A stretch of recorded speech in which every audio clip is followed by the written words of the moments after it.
Welcome to INR इफ़त novel reader. तो चलिए आज शुरू करते हैं लव द डेविल के अगले चैप्टर को। चैप्टर 39। सक्षम से सबकी नज़र छुपी नहीं पाई। उसको पता लग चुका था कि वहाँ पर मौजूद सब लोग उन्हें ही देख रहे हैं। ऐसा नहीं था कि सब मानसी को ही देख रहे थे। वहाँ आए एक से एक बिजनेस वुमेन सक्षम को देखकर पागल ही हो गई थी। बहुत सारी लड़कियाँ तो सक्षम की इतनी दीवानी थी कि उसकी एक झलक पाने के लिए मर मिटी जाती थी। लेकिन सक्षम कहीं ज़्यादा बाहर नहीं जाता था, इसलिए उन्हें कभी कभी ही उसे देखने का मौका मिलता था। लेकिन आज उनके अरमानों पर पानी फिर चुका था, क्योंकि सक्षम के साथ जो लड़की आई थी वो इतनी सुंदर थी कि उनकी सुंदरता के सामने उन सबकी सुंदरता बहुत फीकी थी।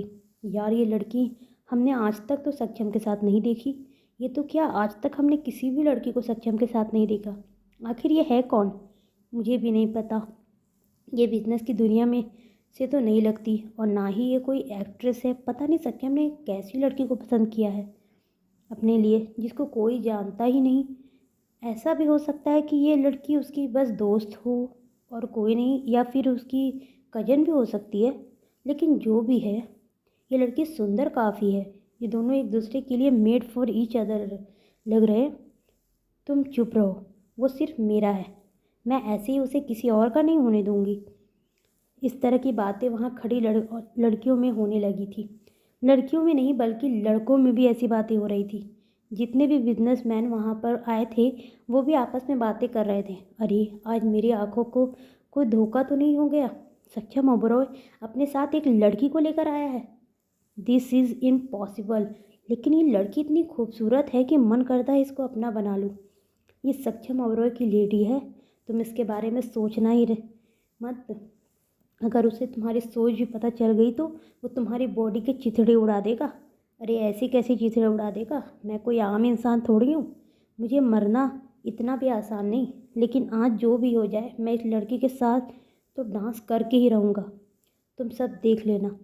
हाँ, वो भी हम देख लेंगे कि आगे क्या होता है। लेकिन अगर सक्षम को गुस्सा आ गया और उसने तुम्हें कुछ कर दिया तो हम तो तुम्हें बचाने से नहीं आने वाले। जाओ जाओ, तुम्हारे जैसे दोस्तों की मुझे ज़रूरत भी नहीं है।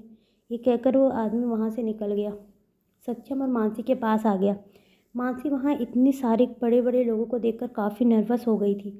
उसने सक्षम की बाजू कसकर पकड़ी हुई थी। सक्षम भी उसकी नर्वसनेस को समझ चुका था। घबराओ मत, यहाँ तुम्हें कोई कुछ नहीं करेगा, सक्षम ने मानसी से कहा। तो मानसी चिढ़ गई। मैं डर नहीं रही हूँ। किसने कहा तुम्हें कि मुझे डर लग रहा है? मैं किसी से नहीं डरती, मानसी ने अपना बचाव करते हुए कहा, क्योंकि वो सक्षम को ये नहीं दिखाना चाहती थी कि वो डर रही है, लेकिन असल में वो अंदर से थोड़ी घबरा रही थी। ये लड़की कभी अपनी बात नहीं मानती, सक्षम ने मन ही मन कहा और अपने सामने खड़े आदमी को देखा। मिस्टर ओबरॉय, आपसे दोबारा मिलकर अच्छा लगा। उस आदमी ने अपना हाथ सक्षम की तरफ बढ़ाया।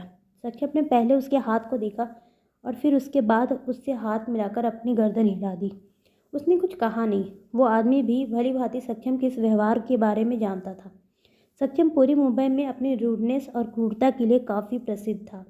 उसके बाद उस आदमी ने मानसी के खूबसूरत चेहरे को देखा और उसकी तरफ अपना हाथ बढ़ाया। उस आदमी को इस तरह से हाथ बढ़ाते हुए देखकर मानसी ने सक्षम के बाजू को और भी ज़्यादा कसकर पकड़ लिया, क्योंकि वो किसी भी अनजान आदमी के हाथ नहीं मिलाना चाहती थी। जब उसे उसके साथ सक्षम के घर में वो सब हुआ था, तब से वो बहुत ज़्यादा घबराई हुई थी और वो किसी भी अनजान आदमी के साथ इंटरेक्ट नहीं करना चाहती थी। लेकिन जाने अनजाने में ही सही, वो ये इस बात भूल चुकी थी कि सक्षम भी उसके लिए पहले अनजान ही था। लेकिन पता नहीं, अब वो उसके ऊपर आग बंद करके विश्वास करती थी। उसने इस बात को शायद कभी सोचा ही नहीं। उस आदमी को मानसी के सामने हाथ करते हुए देखकर सक्षम की आंखें लाल हो गई, और वो ये भी देख सकता था कि मानसी उसके साथ हाथ नहीं मिलाना चाहती। उसने मानसी के उस हाथ को अपने हाथ में लिया जिस हाथ से उसने सक्षम को कसकर पकड़ा हुआ था।